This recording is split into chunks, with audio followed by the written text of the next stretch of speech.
Hey, what's up, everybody? Welcome here to Pop Culture Philosophers. I'm your host for today's show, Rockin Robbie Billups, and we are inviting in the glue that holds Dynamite Entertainment together. Let's bring her in once again. Awesome, Amy. How you doing? I'm well, Robbie. How are you? Thanks again, as always, for the very nice intro. It makes me feel better when it's been a rough day. Not that it's been a rough day, but like we were talking before the chat, like we try to get stuff to work out. When stuff doesn't work out, it can bring it down a little bit.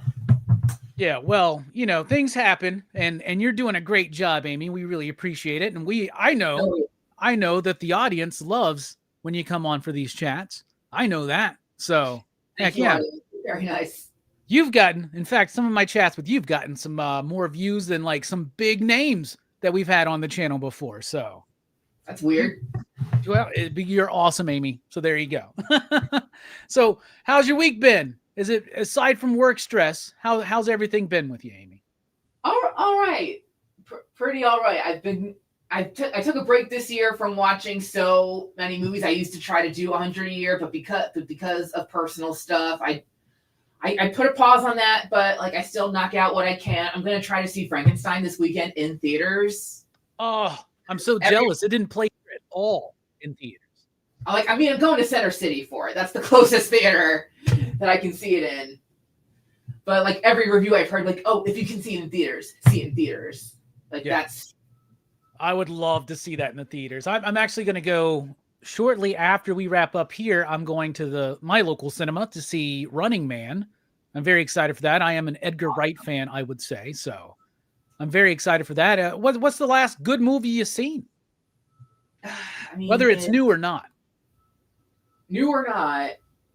I saw Shelby Oaks in theaters right before Halloween. How was that? Because I've heard some mixed things about that. That's the Chris Stuckman movie, right? Yeah, and I've been a fan of his for a long time, and I wanted to see the movie and support. It's a very simple movie that takes a lot of inspiration from other stuff. But I still thought it, for the most part, it was well executed. It's not the most memorable movie of the year, but you do see he has talent. And the number one criticism is like, okay, maybe he should get a co-writer next time or have somebody else just write the complete screenplay. And that's totally fair criticism.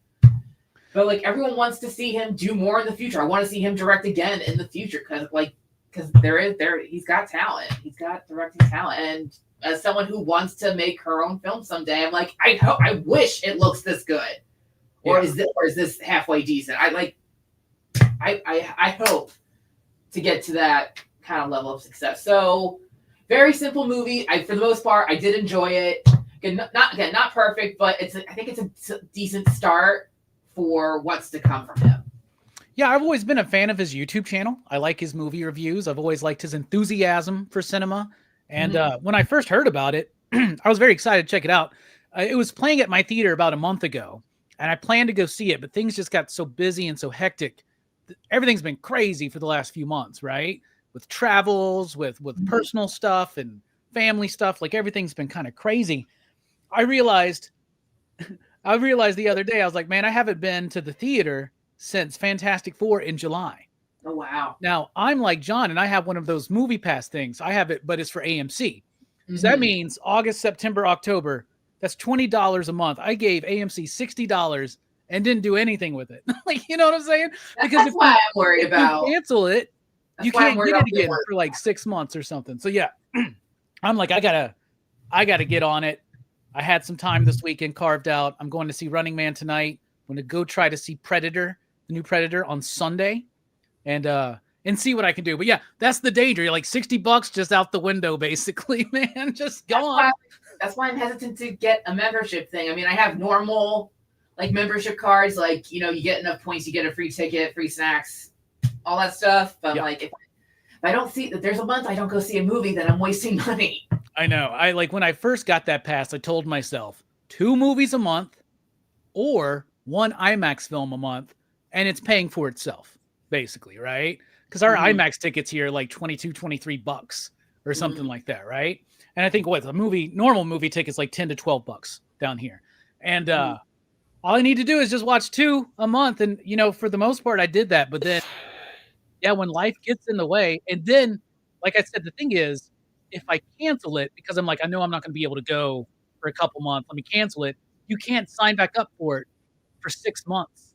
And I was like, I know that there's stuff I'm going to go see in December. You know what I'm saying? So I was like, I just need to make sure I go more often. I used to be very intentional about making sure I could like spend some time at least once a week, usually on a Sunday at the movie theater. I used to call it going to church, basically. And I love going I love going to the first show on Sunday because like nobody's there, but like older people. And then sometimes you get the funniest reactions. I remember watching the first Kill Bill on a Friday morning show with me and my homies. And there was like a few groups of elderly people there. And some of them got up and walked out when Lucy Liu got her head cut off, or when she cut that dude's head off or whatever. And like all the blood and like limbs, and that moment when Uma Thurman's like, you can all leave, but your limbs are mine. They stay here. Something like there's these people just scoffed and got up and walked out. And I was like, that's pretty freaking funny. That's pretty funny. You ever had a crazy experience like that? Seeing people get offended and walk out of a movie? Not walk out of a movie, but I mean, I remember back in high school, I went to see this one horror movie with my friends, and that like people were like kind of starting a fight in the audience because someone wasn't shutting up. Oh yeah, they kept talking, and they're starting a fight was starting to break out. I mean, it got calmed down eventually. That's probably the craziest thing that's happened to me in a theater. I mean, yeah, not a wild story. I've got a few because I used to work at the movie theater in my late teens, early 20s. And so, man, I get some crazy stories about the movie theater. I've seen fights break out amongst staff. I've seen fights break out amongst customers. I've seen fights break up from customers to staff. I found all kinds of crazy stuff in that theater because I was the usher. We'd clean up and take the tickets and everything. And dude, working in a movie theater in the late 90s, early 2000s made you like the coolest person in your town. You know what I'm saying? Especially when you tore the tickets and you're like, just go on. Yeah. You was like the coolest guy, the coolest person. So. I know there's people like you wonder why are they seeing this movie if they're so like I think of this story like but again it's not a crazy story or anything, but one of this sticks out to me because I was kind of silently judging this lady. But back when It Chapter 2 came out, it was 2019, I want to say, so several years now. Went with my mom and a friend of ours. We decided to go see it. We enjoyed the first one. I remember this lady and her son were sitting next to me. It was a mom and her 8, I think he was like 8, maybe 9, around that age. And I'm like, maybe she couldn't find a babysitter or something because like it's about kids getting killed, Yeah. So like, but movie starts, and like, do you remember the opening scene of the movie? It's the couple. Yeah, they're like outside of the carnival or something. Yeah. And I remember kind of like being annoyed, like the couple's kissing, and the lady kind of shields her son's eyes. I'm like, this is a movie where a clown's gonna eat children, and you're worried about your son watching a same-sex couple kiss. Seriously? Yeah. And when the murders are happening, like she's not covering his eyes. She's just watching. And I remember kind of like later on, I keep glancing at this kid throughout the movie, and like there's crazy stuff going on, and he's kind of like I don't think he was enjoying it because he's like sitting like this, like. But kind of being like forced to watch it. So like I'm silently judging this mom, which look, parents like in the end, parents like are in charge of what their kids watch. But sometimes like maybe you got like you need to rethink this. But yeah, I was just pissed at this lady because like you don't want him watching the couple, but you're gonna let him watch. This kid's gonna have nightmares tonight. Yeah. These kids gonna have nightmares. It's not about 2 dudes kissing. It's gonna be about a killer clown eating his face off. And the last movie I saw somebody. It's not toxic. It's not toxic for your children. Get over it. The last movie I saw somebody walk out of was Terrifier 3. And it's one of those things like, did you know what you were signing up for? Did you know? Like, did you But like it was like after the first kill, this couple, they just got up there like middle-aged. They just got up and walked out, and you could tell that they weren't like the rest of the crowd. You know, the rest of us are wearing like horror T-shirts and stuff like that, leather jackets. There were certain movies I would never be allowed to watch at 8 years old, and that would be one of them. It would be one of them. I tell my mom, like, you wouldn't have ever brought me to this here. She's like, hell no, I wouldn't have brought you. I'm like, you would have killed anyone who let me watch it. She's like, absolutely. Like there's not a chance I ever would have been allowed. Yeah. You know, and one thing I did learn when I worked at the movie theater is that there's a group of people that go every week and they just watch whatever the new movie is. Like they don't even, a lot of them don't even know what they're about to watch. And that's really funny to me, I think, you know, so. I think that could be fun, but certain movies, I think we should probably like get a heads up on what you're going to be in for. I know I'd wind up watching so many boring movies. I'd be like, where's all the blood and the violence? It makes me think, I think whenever I have children, like once they reach 13, like maybe some rated R movies, I'd probably let them watch, but then some it's like, okay, wait a little longer. Okay. You know, like, yeah, maybe some things I'm a little prudish about, but like just, you don't know what's going to affect somebody in the end. You don't know how someone's going to get affected. That is true. 100%. All right. Well, that was a fun conversation about movies, but we're also here to talk about comic books. So what you got for us, Amy? Lay it down. This week we had some really fun releases, and the big one, let me just bring it out, Gargoyles and Fantastic Four. This is our half of the big crossover. Marvel released theirs a week or so ago, I think. So this is our half of Gargoyles and Fantastic Four. This is Greg Weisman's issue, and George Cavadias did the interior work. And like I said, this past year I've been falling in love with George's work because this, I don't know if I was going to say, can you see it? Like it's beautiful, beautiful work. And this is the Perio cover, by the way. And all of these covers are great. Every single one of these covers is awesome. That's Declan Shalvey's cover. And then, like, I mean, Amanda Connor. Yeah. There were some great covers on this. And I'm a huge Fantastic Four fan. We had Greg on. He talked about this. I love that Marvel did one. Y'all did one. It's all basically set in the same world, though two separate stories, but they kind of play around with each other. Really well done. Mark Bagley cover right there. And then Nicoletta Baldari.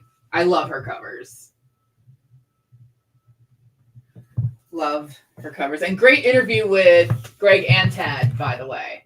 Oh, thank you. Those dudes were great, especially together, talking about their time at Disney.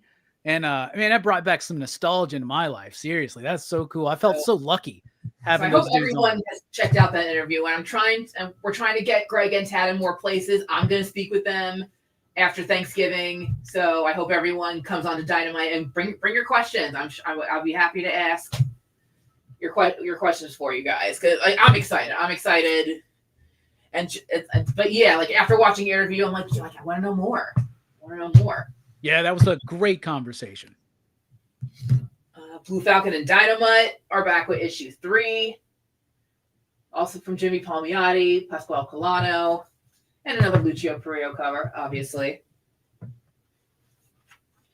So my live stream Tuesdays have been going over pretty well, and this is what I do. I'll show a quick interior sneak peek, but then I'm like, if you want to know what happens, you got to go buy the book. Yes, you do. I mean, more Amanda Connor and Joseph Michael Linsner, who's a Dynamite staple, and Francisco Mattina, who also his covers make great metal covers. Yeah, that makes sense. We're already back with Dynamite Blood Red issue number 2. All caught up with the schedule. EJ Sue did this cover, and this is from Fred Van Lente and Marco Finnegan. And that book's basically like the Ladies of Dynamite in a zombie apocalypse, right? Mm-hmm. We got Purgatory and Vampy. Again, check it out to find out what happens. Roberto Meli. I hope that's how you say his name. If not, someone let me know.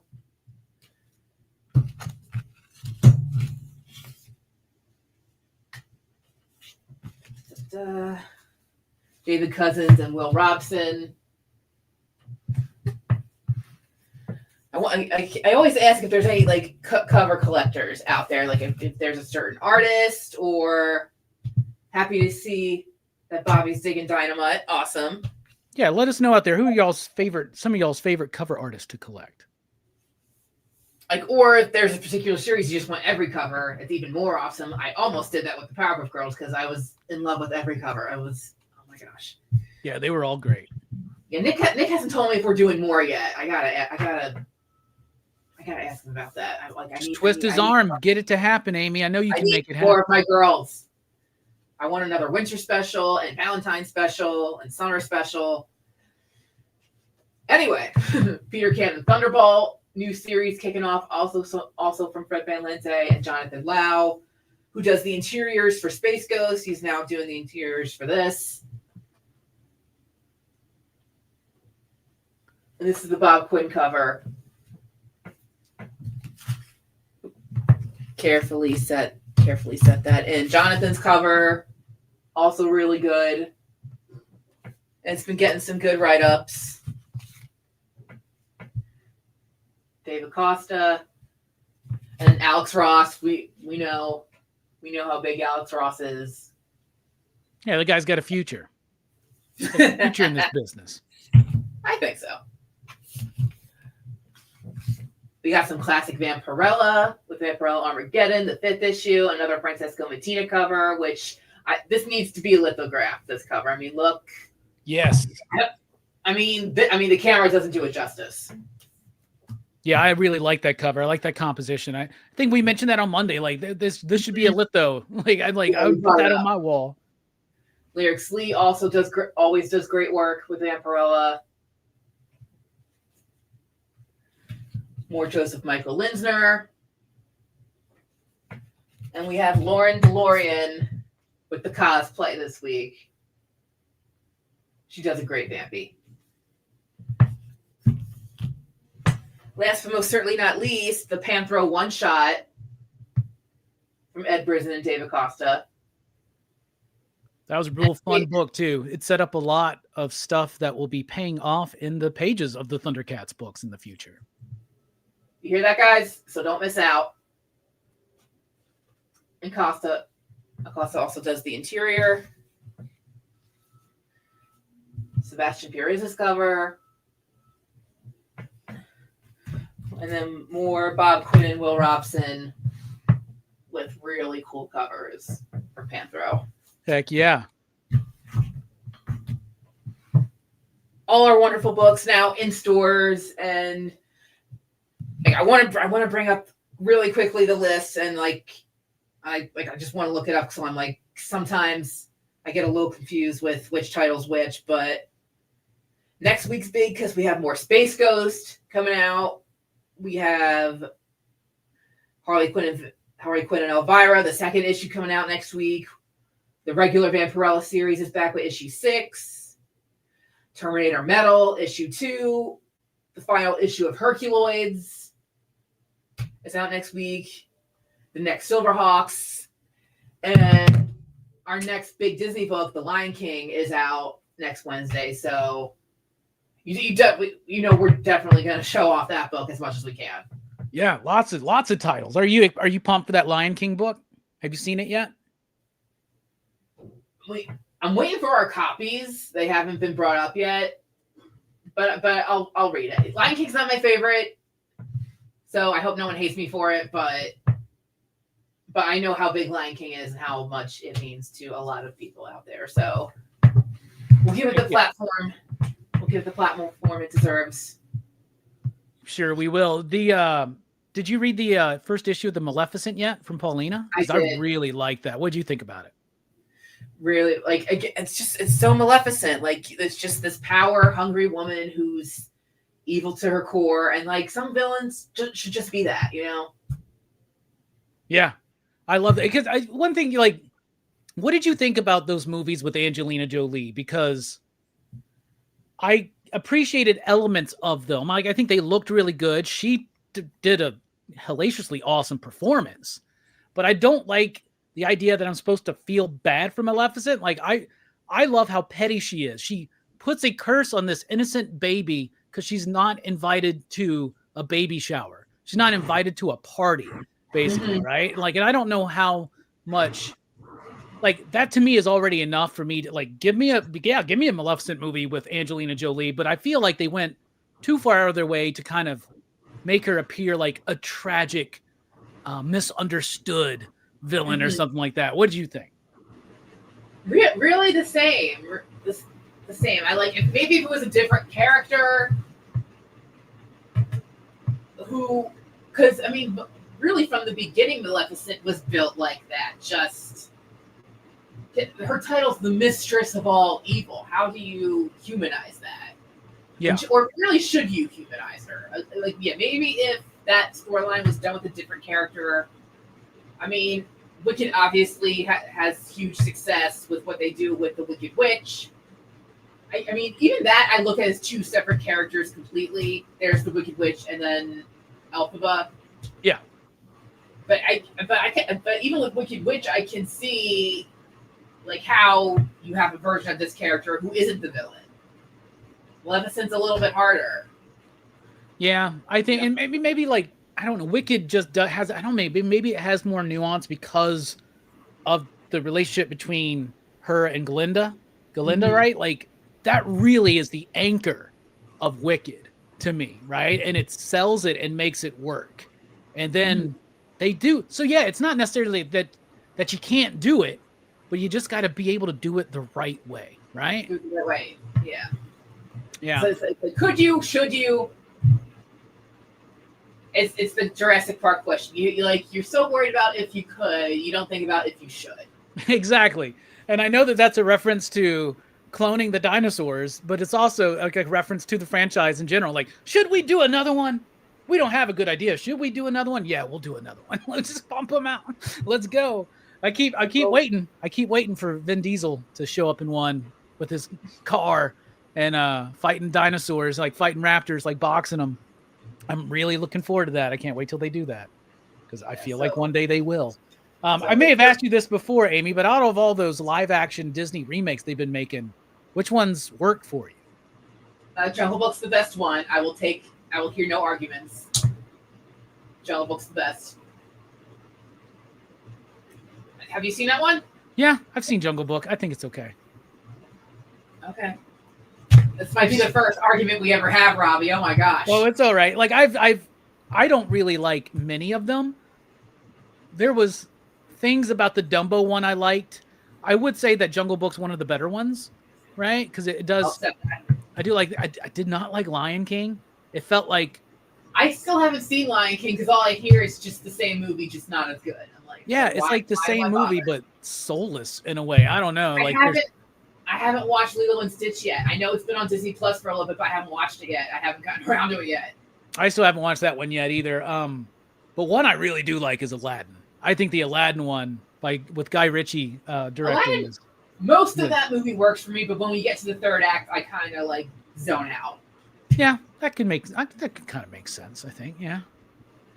But yeah, for me, Jungle Book's the best, and then Pinocchio was the worst. Oh man, I forgot they did Pinocchio. Because didn't they do that? Like, didn't they release that around the same time Guillermo del Toro's Pinocchio released or something too?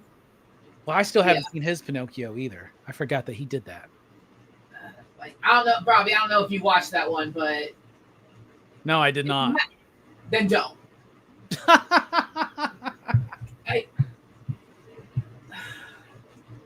Robert Zemeckis has made some of the most incredible films of all time. So when I watch this, I'm like, is he okay? Yeah. I'm like, can someone get me Bob Zemeckis' number so I can call him personally and ask if he's okay? Because what was this? I see. That's how much it hurt me. Okay. I can vibe with that. I'll probably stay away from the Pinocchio one for now. We shall see, though. What's the out of everything coming up for the rest of the year, movie wise? What is there anything you're looking forward to? Wicked for Good, maybe, or something like that. Yeah, absolutely, okay. Wicked. Working on that again. I'm gonna go see Frankenstein this weekend. I'm trying to. What else is coming out in December? I'm like, what big ones are coming out in December? Because I'm kind of blanking at the moment. Is there another Avatar movie this year? Oh, I feel like there is, but I'm not sure. I don't care. Me neither. I haven't watched the last one. I do not like those movies. I mean, they look pretty, but technology-wise, great job. That's a huge feat. But I'm like, otherwise, they don't got much to offer me. Oh, here's one. They're doing the Kill Bill Whole Bloody Affair. I don't know if you heard about that, but that's going to be neat. I'd see that. See Five Nights at Freddy's 2. I gotta look up what big releases are for December because I don't know why I'm drawing a blank right now. Yeah, I'm looking right now. There's Five Nights at Freddy's 2, which I've never seen the first one. There's The Mighty Oaks, Silent Night, Deadly Night remake. It doesn't seem like there's a lot. Was there a trailer for that Silent Night, Deadly Night, or am I? I think I remember watching it, but I'm not 100% sure. Am I that out of it right now? Whoa. Sense and Sensibility. They're doing a new Sense and Sensibility, I guess. A SpongeBob movie. Avatar. Avatar's the big one.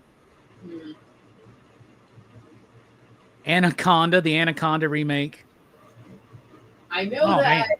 I know after Christmas, it's, Oscar season starts. So at some point, I'm going to be catching up on all those. Yeah, that's probably what I'll be doing too. There's not a lot of good movies coming out in December. That's I think they just had the worst October box office wise for like 30 something years. And weird. when all the analysts look at it, it's like it's the movies that were out. It's like they just didn't have that many that really, really hit. Or it was just people like me forgetting they had an AMC movie pass and forgot to go to see movies. But yeah, it looks like slim pickings for the rest of the year, Amy. That kind of sucks. I think I do remember saying after Running Man, there's nothing I'm really looking forward to. So, well, I'll have to find movies to watch to make sure that I guess I'll watch the Anaconda movie. I'll double check the list, see what happens, but I'll make sure again once they start picking which movies to really look out for award season, I'll make sure to catch up on those. Yeah, and they'll be like re-releasing a bunch of those and things like that too. So, like I think I saw on the list that F1's getting re-released. So I missed out on that, and I really do. It was a good summer, even if the end of the year isn't firing on cylinders. This past summer, I think we've had a lot of good stuff come out. Yeah, I definitely think so, for certain. All right. Yeah, it was a win. That's all right. Well, let's wrap this up, Amy. Any final thoughts? Anything you want to reiterate? Nick going live tonight to do the original art experience? Yes, we have the original art experience tonight, 7 p.m. Eastern. We're going to have brain fart. Oh my gosh. We're going to have some Leonard Nimoy Star Trek pages available. We're going to have some old school Flintstones available. Some Uncanny Avengers, Lone Ranger cover. We're going to have all these books are now in stores. Gargoyles and Fantastic Four, Blue Falcon and Dynamite #3, Dynamite Blood Red #2, Peter Cannon Thunderbolt #1, Vampirella Armageddon #5, and Panthro. And again, we have a great lineup coming out next Wednesday, which I hope everyone checks them out. And Nick will really we have a few hours left on our Warner Brothers Blind Bag Kickstarter, which I do hope everyone checks out because it's a bunch of great stuff in a blind bag. Blank covers, medals, exclusive variant covers by Ken Hazer. I believe we're extending our Vampirella Humble Bundle and the Army of Darkness board game pre-order through BackerKit is still on right now. Yes, thank you for the Warner Brothers link. So I hope everyone checks it out. All right. Well, Amy, thank you so much for taking time out of your day to come on and have a chat with us. Thank you for taking time out of your day for watching this show. And if you're watching on the replay, let us know some of your answers to these questions that we asked. What are you looking forward to for the rest of the year? What's your favorite live action Disney remake? Well, you just answer these questions for us. Let us know what you think. Anyway, we're dipping out. We love you. Peace out.